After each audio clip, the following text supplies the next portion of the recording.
또 기적이 일어나기를 갈망합니다. 그래서 어떤 때는 기적이 일어나기도 하고 하나님께서 또 그 원하는 만큼 기적을 일으키기도 하십니다. 성경에 많은 기적들이 기록되어져 있습니다.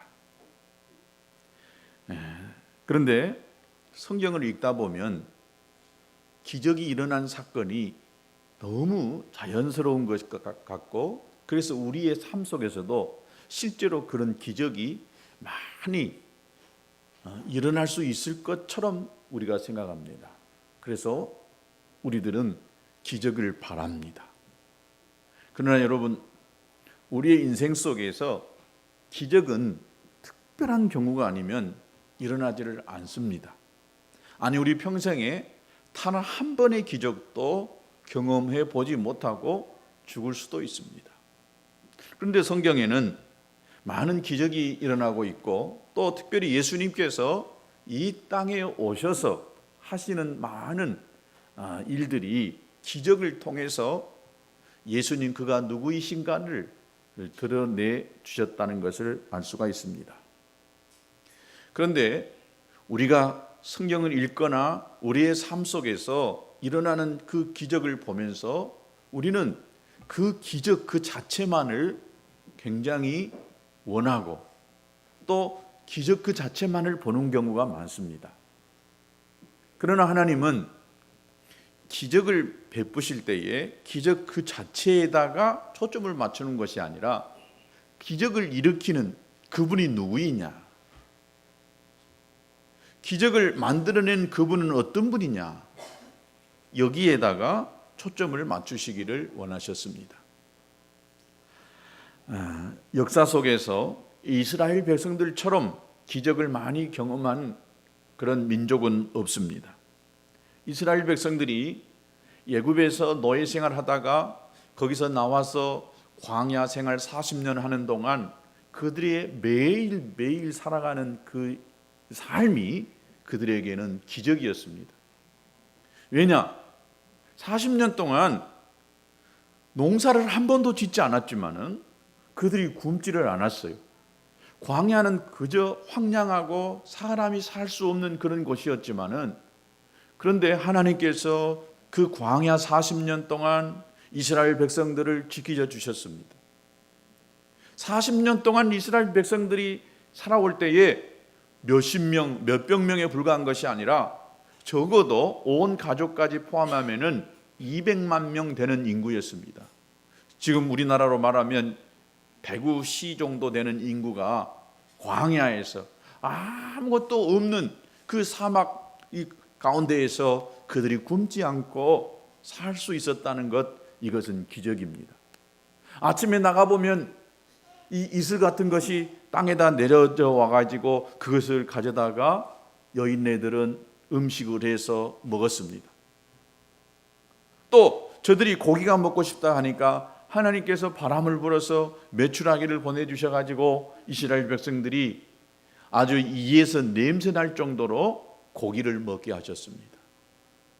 애굽에서 나오는 데부터 시작해가지고 이스라엘 백성들이 가나안 땅에 들어가서 거기서 농사를 짓고 생활해 가는 그 모든 과정까지 이스라엘 백성들은 기적을 수없이도 많이 체험했습니다. 그런데 그 기적을 경험하면서도 저들이 기적을 일으키셨던 그 하나님에 대해서 올바른 신앙을 갖지 못하고 그저 기적만을 바라보면서 기적을 통해서 채워지는 그 배의 배부름, 양식, 또 경제적인 문제 해결되어지는 그것에 만족하며 살았던 이스라엘 백성들을 볼 수가 있습니다. 영적인 눈, 즉 신앙의 눈, 이 눈이 열리지 않으니까 그들에게는 오로지 내 배만 부르면 되고 내 피로만 채우면 된다. 그래서 그 피로를 채우기 위하여서 하나님이 내게 필요한 것이다 라고 생각했습니다. 그래서 이 배가 부르지 않은 배부르는 일에 하나님이 역사하지 않으신다면 얼마든지 하나님도 바꿔버릴 수 있는 이런 생각 속에서 이스라엘 백성들을 살았다는 것을 알 수가 있습니다. 요한복음 6장에 보면 여러분 오병이어 사건이 나옵니다. 예수님의 말씀을 듣기 위하여 베세다 강이 위에 5,000명이 되는 사람들이 모였습니다. 남자만 5,000명입니다. 그러니까 적어도 어린아이 여자들까지 하면은 뭐 10,000명 이상 되는 사람들이 모여 있었습니다. 그들에게 먹을 것이 없었습니다. 이때 하나님께서 그들 속에 베풀어 놓으신 것이 뭐냐면은 오병이의 사건이었습니다. 먹을 것을 어디서 구할까? 이때에 소년이 가지고 있었던 도시락, 물고기 2마리와 보리떡 5개를 예수님이 거기다가 손을 얹고 축복하니까, 그리고 떡을 떼어져서 5,000명을 나눠줬습니다. 그러니 그들이 배불리 먹었어요. 조금 먹은 것이 아니라 배불리 먹고 남은 것이 12바구니나 됐다라고 이렇게 이야기합니다. 예수님께서 이 민중들의 배고픔을 해결해 주셨습니다. 그런데 예수님은 한 끼 배고픔의 문제를 해결해 주는 그 사건으로 만족하는 것이 아니라 그 오병이어 사건을 통해서 이스라엘 백성들 가운데에 예수님이 하시고자 하시는 말씀이 있으셨습니다. 그런데 예수님을 가까이서 따랐던 제자들이나 그 떡을 먹었던 5,000명 거의 대부분의 사람들이 예수님이 왜 이 기적을 베푸셨을까? 이 기적, 이것을 의미를 깨닫지 못하고 그저 배불리 먹여주시는 그 예수님, 그분이 너무 좋았던 거예요. 그리고 그 예수님을 쫓아가기 시작했습니다. 이 예수님만 쫓아가다 보면은 내 이 배고픔의 문제가 해결할 수 있을 것 같아서 예수님만 쫓아가기 시작했습니다. 그런데 예수님은 그게 아니다는 거예요. 너희들이 먹었던 그 떡 양식은 항상 계속해서 너희들의 배고픔을 가져다 주는 것이고, 너희들이 먹었던 그 양식은 또 너희들이 먹고 죽어가는 양식이다라고 예수님이 이야기했습니다. 그러면서 이 떡을 먹으면 너희들은 죽지만은 그러나 영원히 죽지 아니할 떡이 있다는 거예요. 그걸 먹어야 산다는 거예요. 그러니까 인간들의 마음속에 있는 이 배고픔의 문제, 경제 문제, 여기에 예수님은 초점을 맞추는 것이 아니라 영원히 살 수 있는 그 떡이 무엇인가, 이것을 가르쳐 주었던 것입니다. 만약에 예수님께서 이 시대에 이 나라에 오셔가지고 이 배고픔의 문제, 경제 문제를 해결해 준다라고 한다면 아마 적어도 표는 99% 나올 것 같습니다. 요즘 우리나라뿐만 아니라 세계 모든 나라들이 이 지도자를 뽑을 때에 가장 첫 번째 조건이 뭐냐? 우리를 잘 살게 해줄 수 있는 대통령이냐? 정치적인 이념이나 또 사상, 이런 것에다가 사람들이 맞추지 않습니다. 보수냐 진보냐 이거보다도 더 중요한 것은 저 지도자가 나를 잘 살게 해줄 것이냐, 이것만 생각하는 거예요. 그래서 그 사람에게 표를 던집니다. 그래서 이 세상에, 이 세계 지구 곳곳에 이 성향이 지금 많은 진보 쪽으로 갑니다. 보수 쪽으로는 안 된다는 거예요. 배고픔의 연속이 계속 올 수밖에 없으니까 이 배고픔을 해결해 줄, 우리 이 경제 문제를 해결해 줄, 이 소득 분배의 이 평등을 이룰 수 있는 그 사람들을 뽑아내야 된다. 그래서 많이 이 좌클릭으로 가고 있습니다.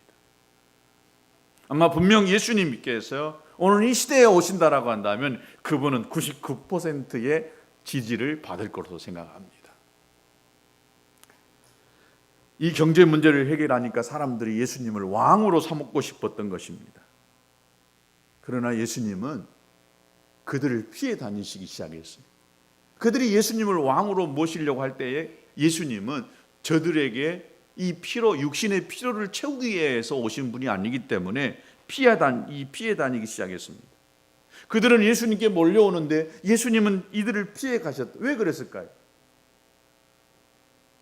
오늘 본문은 아니지만은 요한복음 6장 26절에 이렇게 이야기했습니다. 너희가 나를 찾는 것은 표적을 본 까닭이 아니요 떡을 먹고 배부른 까닭이로다. 저들이 예수님을 그냥 쫓아다니는 그 이유가 단지 예수님 그 사건을 통해서 예수 그가 누구인가, 왜 그가 이런 기적을 베푸셨는가, 여기에 관심이 있는 것이 아니라 먹고 배부르니까, 좋아서 내 이 먹는 문제를 해결해 줄 것 같으니까 예수님을 쫓아갔다는 것입니다. 결국 사람들은 먹고 사는 이 문제에만 집중했지 진짜 이 기적을 통해서 붙잡아야 될 핵심적인 진리를 놓아버리고 있었던 것입니다.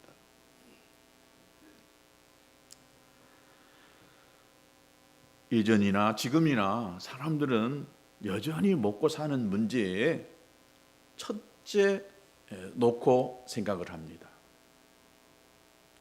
이스라엘 백성들이 광야 40년 동안 하늘에서 내려준 만나를 먹고 살았습니다. 당시 최강대국인 애굽의 바로 왕을 무릎 꿇게 하고 홍해를 육지같이 건너게 하시고 매일같이 200만 명의 사람들에게 먹을 양식을 공급해 주었던 그 하나님, 그들이 매일 기적을 밟고 다녔고 기적 속에서 이렇게 살았지만은, 그런데 기적보다 더 놀라운 것은 그들이 그런 놀라운 기적을 경험했는데 그 기적 속에서 이스라엘 백성들이 했던 것이 뭐예요? 불평이었습니다. 원망이었습니다. 하나님이 주시는 그 만나를 바라보면서 그 기적을 보면서 하나님을 찬양하고 하나님의 위대하심을 높여야 되는데 그들은 그 기적 속에서도 늘 원망하고 불평하는 세월을 40년 동안 살았어요. 그러니 하나님은 여전히 광야 속에서 이스라엘 백성들을 다듬으시고 훈련하실 수밖에 없었던 것입니다. 우리 생각에는, 여러분, 우리 눈에서 홍해 바다가 갈라지는 이런 기적을 경험했다라고 생각해 보세요. 평생 우리는 하나님을 제대로 믿고 섬기고 살 것처럼 생각을 합니다. 그러지요? 그런데요, 여러분, 이스라엘 백성들이나 우리나 뭐 다를 것 같지만 오히려 이스라엘 백성들이 훨씬 우리보다 나을 수 있다는 거예요. 홍해바다가 갈라져서 이스라엘 백성들이요, 이 홍해바다를 육지같이 건너왔어요. 그리고 3일 딱 지나갔는데 세상에 마실 물이 없는 거예요. 3일 지나니까 홍해바다를 가르셨던 그 하나님은 온데간데 없고 내 목마름에 이 문제를 해결하지 못하는 그 모세를 향하여, 하나님을 향하여 원망하기 시작했던 것입니다. 별것을 다 보여주고 경험하게 할지라도 내 이 먹는 문제, 마시는 이 문제가 해결되지 않으면요, 인간은 끊임없이 들고 일어서는 거예요. 이게 뭐예요? 올려주라 이거요. 올려주라. 돈 좀 올려주라. 내 월급 좀 올려주라. 내 살 길을 열어달라. 이것이 인간들의 아주 근본적인 욕구입니다. 욕구. 더 벌고 싶고 더 잘 먹고 싶고 더 누리고 싶은 것이 오늘 저와 여러분의 욕구인 것입니다. 여러분, 이것이 죄는 아닙니다. 이것이 잘못된 것이 아닙니다. 누구나 다 우리가 육신을 입고 있는 한은 이런 이 욕구 속에서 살 수밖에 없습니다. 그러나 여러분, 이것이 전부이라고 생각한다면 그것은 동물과 다를 바가 없습니다. 육에 속한 육신의 사람에 불과한 것입니다. 우리는 영의 사람입니다. 아멘. 우리는 믿음의 사람인 것입니다. 믿음은 눈으로 보이는 것이 아니고 손으로 잡을 수 있는 것이 아닙니다. 보이지 않는 것입니다. 그런데 우리가 보이는 것에, 배부르는 것에 우리의 모든 것을 걸고 그것에 만족만을 느끼고 산다라고 한다면 우리는 영의 사람이 아니라 육의 사람, 육신에 속한 사람에게 불과한 것입니다. 여러분, 이스라엘 백성들이 이 오병이의 기적을 경험하면서도 그 오병이의 기적을 일으키셨던 예수님이 그가 누구이냐, 왜 이런 기적을 베푸셨을까, 여기에 관심을 갖지 않고 오직 내 배고픔의 문제를 해결해 주는 그 예수님, 그분이 좋아져서 그분만 쫓아가는 것, 이것은 잠시 이 배부른 떡 여기에 만족하며 사는 이스라엘 백성들의 모습인 것을 볼 수가 있습니다. 오늘 본문의 49절에 너희 조상들은 광야에서 만나를 먹었어도 죽었거니와, 하나님이 주신 이 만나, 이것을 먹었어도 결국 그들은 죽었다는 거예요. 죽었다는 거예요. 32절에 내 아버지께서 너희에게 하늘로부터 참 떡을 주시나니, 35절에 나는 생명의 떡이니, 48절에 내가 곧 생명의 떡이니, 51절에 나는 하늘로서 내려온 떡이니 사람이 떡을 먹으면 영생하리라. 나의 줄 떡은 곧 세상의 생명을 위한 내 살이로다. 예수님께서 계속해서 내가 주는 것이 진짜다라고 이야기합니다. 이 떡을 먹어야 산다, 이것을 예수님이 이야기하고 있는 것입니다. 여러분, 오늘 이 시대에 제가 이 말을 계속해서, 여러분 내 살을 먹어야 됩니다. 여러분 내가 나눠준 이 물을 마시면 여러분이 살 수 있습니다. 어디서 많이 들어본 이야기 같지 않으세요? 사이비 이단 교주들의 특징은 크이요 이럽니다. 여기서 난 이 물을 마시면 살리라. 옛날 어떤 여자가 그랬어요. 큰 기도원 하면서 손가락으로 암 환자 막 파내면서 이 물을 마시면 산다, 이 물을 마시면 암병이 낫나. 교주들 봐보세요. 예수님의 이 말을 가지고 전부 내가 주는 것을 먹으면 산다, 이것을 먹어라. 여러분, 예수님이 말씀하는 이것이요, 좀 이상한 말 같지 않으세요? 내 살을 먹어라, 내 피를 마셔라, 그러면 너희가 죽지 않고 살리라. 그런데 이게 진짜입니다. 가짜들은요, 진짜를 얼마나 흉내내는지 몰라요. 그래서 이단의 교주들은요, 예수님이 이 하신 말씀을 가지고 자기가 주는 것을 이렇게 먹고 마시면은 병이 낫고 죽지 않고 영원히 살 것처럼 이야기하는 예수님의 말을 인용해 가지고 그렇게 하고 있는 것을 볼 수 있습니다.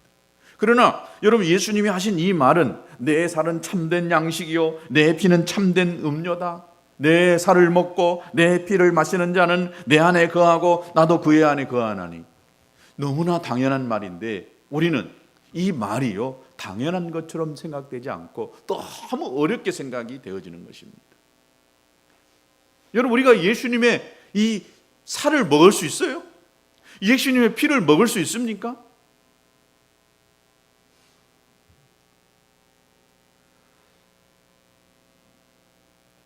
우리 모두가 제3자가 그 당시에 이 사람들도 예수님의 이 말을 듣고 궤변이라고 생각했을 것입니다.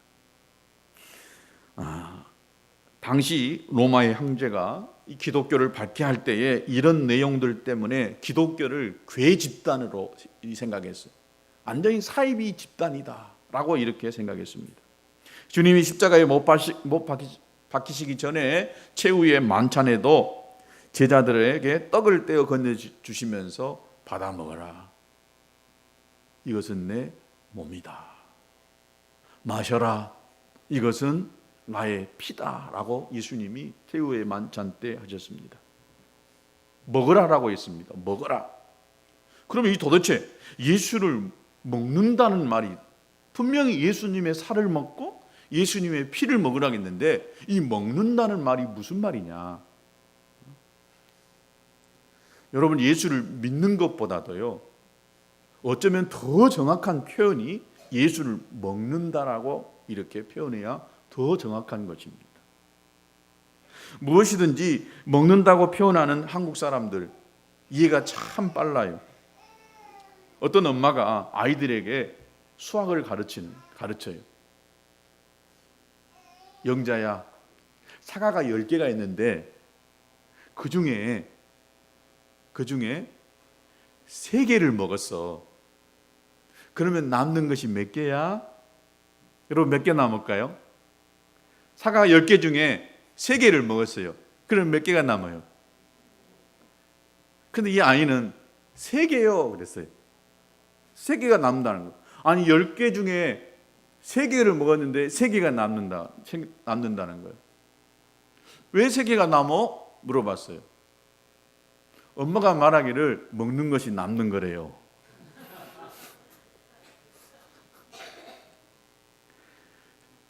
농담입니다. 주님은 내 살을 먹고 내 피를 마시는 자는 내 안에 거하고 나도 그 안에 거한다. 여러분 신앙은요 예수님을 먹는다는 것입니다. 이 먹는다는 것은 어때요? 먹어서 소화를 시키잖아요. 음식물을 먹어서 소화를 시키거든요. 밥을 입 안에 넣습니다. 그리고 오물오물 씹어요. 그래서 이 식도를 통해서 위장으로 넘깁니다. 그럼 위장에서 이 먹는 음식을 계속해서 소화시켜가지고 또 이것이 나중에는 영양소만 남고 나머지는 다 배설물로 내보냅니다. 대장에서 필요한 영양소를 다 흡수해내가지고 이 영양소를요 이 피로 보내가지고 이 피를 타고 온 몸에 이렇게 흘러가게 하는 것입니다.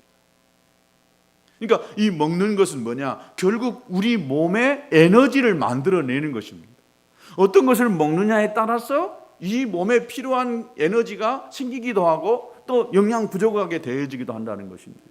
그러니까 이 먹는 것이 얼마나 중요합니까? 밥이 바로 힘이라고 하잖아요. 밥심으로 산다 하잖아요. 밥심으로. 밥이 에너지라는 거예요. 밥을 먹어야 에너지가 생기는 것입니다. 먹어야 힘이 나고 먹어야 생명이 유지되기 때문에 그러는 것입니다. 먹고 이 소화시키는 과정, 이것은요 나와 분리될 수가 없는 거예요. 이 밥은 밥그릇에 있을 때는 밥이지만은 이 밥이 내 몸 안에 내 입술에 들어갔을 때는 이 밥은 곧 나와 함께 더불어 내가 되는 것입니다. 이 밥은 곧 내가 되어져서 내 힘을 만들어내는 것입니다. 그 밥이 얼마나 소중해요. 여러분 그래서 예수를 먹는다는 것은요 예수님을 먹을 때에 내 안에 예수가 나의 에너지가 된다는 거예요. 할렐루야. 그러니까 예수님을 먹어야 돼요. 그래서 믿는다는 표현보다도 예수님을 먹는다, 즉 예수님이 내 안에 오셔서 나의 이 모든 것들을 만들어낼 수 있는 힘의 근원, 에너지의 원천이 된다는 거예요. 할렐루야. 예수님을 믿긴 믿었는데 이 예수님이 나와 전혀 상관이 없어요. 그것은 믿는 것이 아니에요. 그러니까 예수님을 먹는다, 내 살을 먹어라, 내 피를 마셔라, 이것이 더 정확한 표현인 것입니다. 예수님을 먹으면 그냥 바라만 보고 아주 기가 막힌 진수성찬을 차려놨는데 이것만 바라보고 있으면은요 이것은 보기만 좋은 것입니다. 이것을 내가 집어서 내 입으로 삼키고 그래서 소화를 시켜서 이것이 내 몸에 영양분을 만들어내서 내 힘을 만들어내는 힘의 근원이 되게 해야 그 음식이 내 것이 되는 것인 것입니다. 예수가 있는데 이 예수만 바라만 보기만 하고 예수만 말하기만 하지 이 예수님이 내 안에 오셔서 나를 만들어내고 나의 삶을 변화시키고 나의 인생의 모든 것들을 만들어내지 않는다라고 한다면 여러분 예수님 믿는 것이 아닌 것입니다. 우리가 예수님 믿으면 예수님과 나와는 분리될 수가 없는 것입니다. 내가 예수님 안에 들어가는 것이고 예수님이 내 안에 오는 것입니다.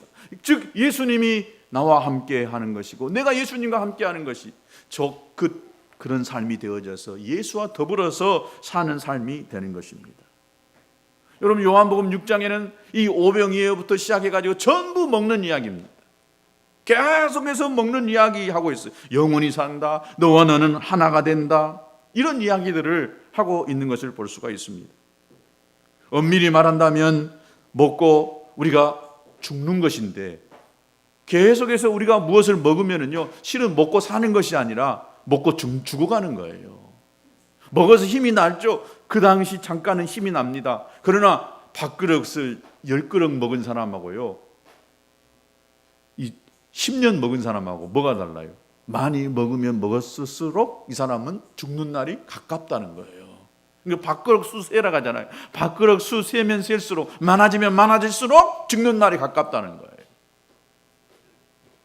그냥 많이 먹는다. 이건 곧 많이 빨리 죽는 날. 꼭 그것은 아니지만은 하는 이런 이 논리가 성립된다는 것입니다. 그래서 주님은 오늘 우리에게 지금 나를 왜 찾느냐, 무엇 때문에 찾느냐, 뭘 먹고 무엇을 먹으려고 찾느냐, 이것을 이야기하십니다. 이렇게 이야기하십니다. 여러분, 지금은 먹는 시대입니다. 얼마나 사람들이 먹는 것을 좋아합니까? 텔레비전에도 보면은요, 그렇게 먹는 이 프로가 많습니까? 특별히 저녁 시간대 이 텔레비전을 틀면은 전국 방방곡곡에 하여튼 유명한 식당이라는데 다 나오더라고. 여기 가면 이것이 맛있고 저기 가면 저것이 맛있고. 그래서 지금은 또 이 생명공학 의학이 발달돼 가지고 지금 100세 인생, 또 나중에는 분명 120세까지 살게 될 것입니다. 주님이 더디어 오신다면 인간은 120세 이 수명을 살게 될 것입니다. 60 지나고 70 돼서 은퇴하고 나머지 이제 40년, 50년 동안을 더 살아야 돼요. 그러니까 사람들이 전부요, 젊어서 노후 준비를 해야 된다, 노후 준비해야 된다, 여기에 관심을 갖고 있습니다. 이 노후 문제, 이거 쉬운 문제가 아닙니다. 그렇다고 자식들 덕보는 것도 여러분 기대하지 마세요. 갈수록 더 어려워지는 시대에 자식들이 부모 섬기는 거 정말 어려워져요. 우리보다 20, 30년 앞선 일본을 가보세요. 일본을 가면 전부 요양원 많아요. 거의 대부분 혼자 살아요. 혼자 살다가 돌아가신 지 뭐 한 달 지내, 1년 뭐 몇 개월 지나서 발견되는 분들이 많아요. 우리보다 훨씬 앞선 일본, 거의 이 요양원 문화가 발달돼 가지고 어쩌다가 자식은 한번 찾아와서 만나고 지나가고. 그래서 나머지 이 모든 문제를 국가에서 해결해야 됩니다. 요양원, 이 노후 문제를 나라에서 해결해야 되고요. 그러니까 우리들의 자식들이 우리들을 잘 섬긴다라고 여러분 기대를 아예 말고 살아야 돼요.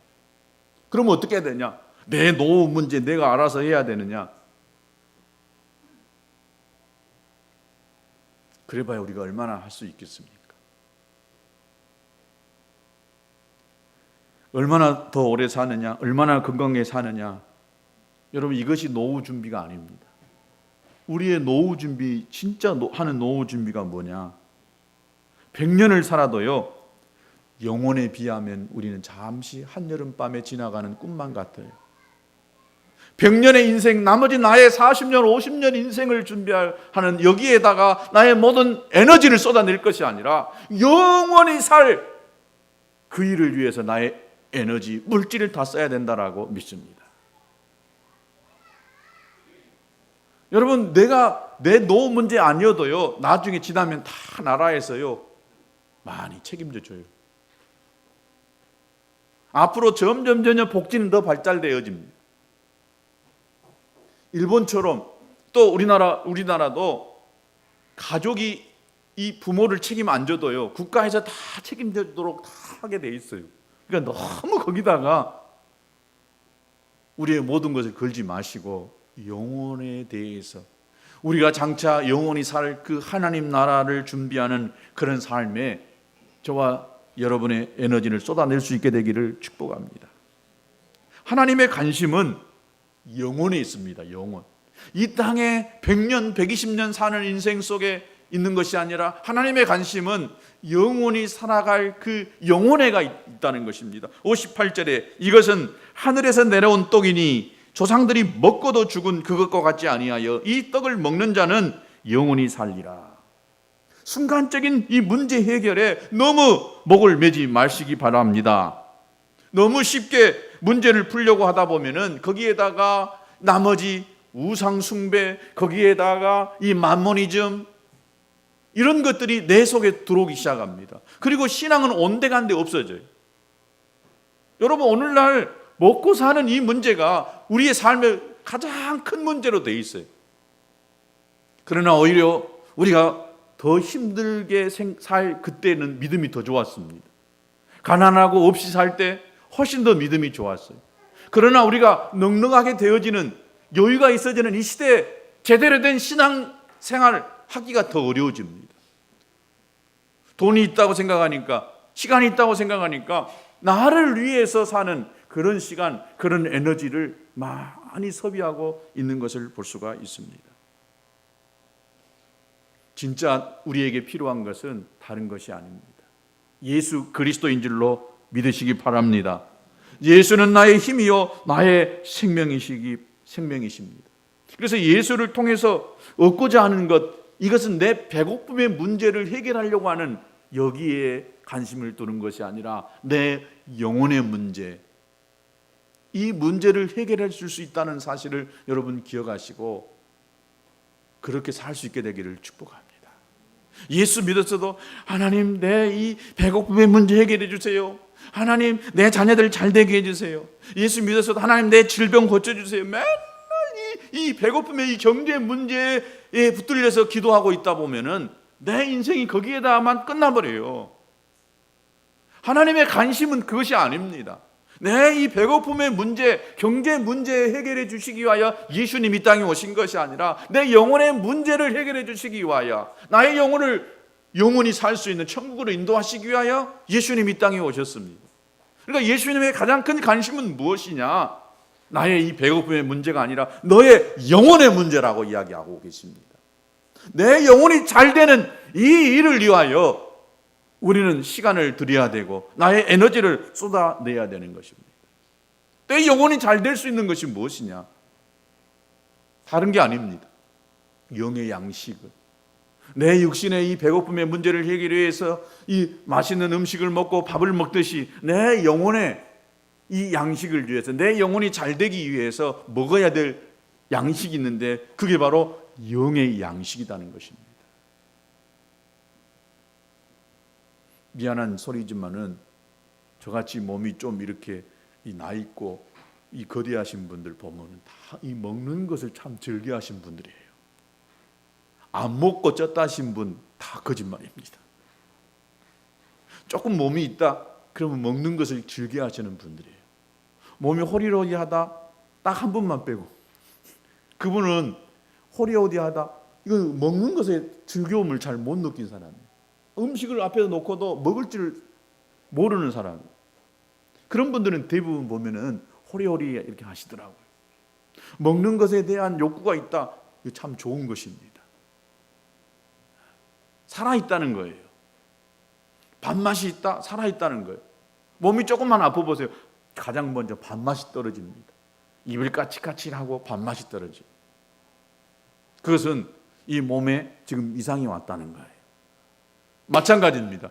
여러분 영적으로 갈증, 이 배고픔을 느끼고 있다, 이런 영적으로 건강한 사람입니다.